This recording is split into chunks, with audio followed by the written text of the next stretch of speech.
Hey everyone, this is Alex Kassar with StayCurrent, and today we are reviewing the July issue of the Journal of Pediatric Surgery. As we were looking through the issue, we found two big articles that are absent position statements that we really wanted to cover.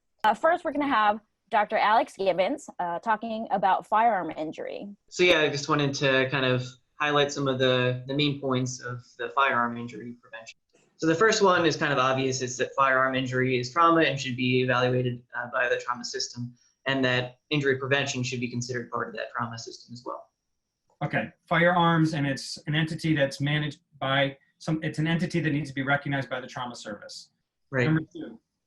Number 2 is that firearm injuries are a public health issue and so should be treated as such, not a political issue, something that is an epidemic and everyone should treat it that way.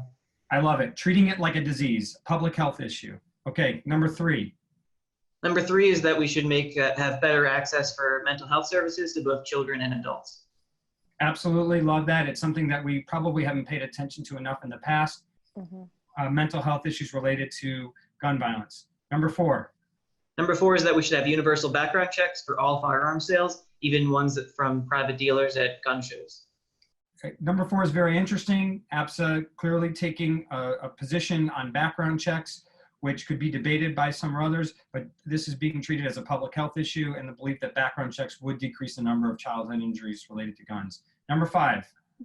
So number 5 is talking about research funding and the Dickey Amendment and saying that there shouldn't be any barriers to firearm research from the CDC. Great, love that. We're removing barriers to funding that might happen from political stances. Number 6. Number 6 is another one that has a definite political side to it, but it's that APSA supports the banning of assault weapons and high-capacity magazines. Okay. That one's political. Yeah, definitely. Number 7 is APSA strongly supporting the use of child access prevention laws and making sure that guns are safely stored to prevent access to firearms to children. All right, number 8. Number 8 is supporting a minimum age to purchase firearms of 21 years instead of 18, or sometimes even no age restriction in some states for some guns. Okay, age restrictions. Number 9.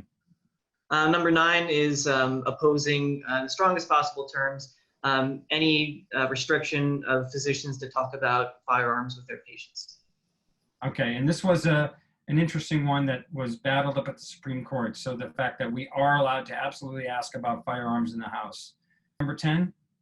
So number 10 is talking about supporting readiness for school shooter situations, making sure that schools are prepared, opposing arming teachers, which is a recent proposal in the political sphere, and also encouraging stop the bleed training for everybody. Any civilian should have access to stop the bleed training. It should be similar to training for Heimlich maneuvers and CPR because that can save somebody's life. Interesting. So addressing school preparedness, against teachers arming, and really reinforcing stop the bleed. And finally, number 11. So rounding it out with a nice even number 11, APSA supports research in the second victim syndrome for both survivors and for healthcare providers in these situations. So this is providing emotional support for those who take care of these patients?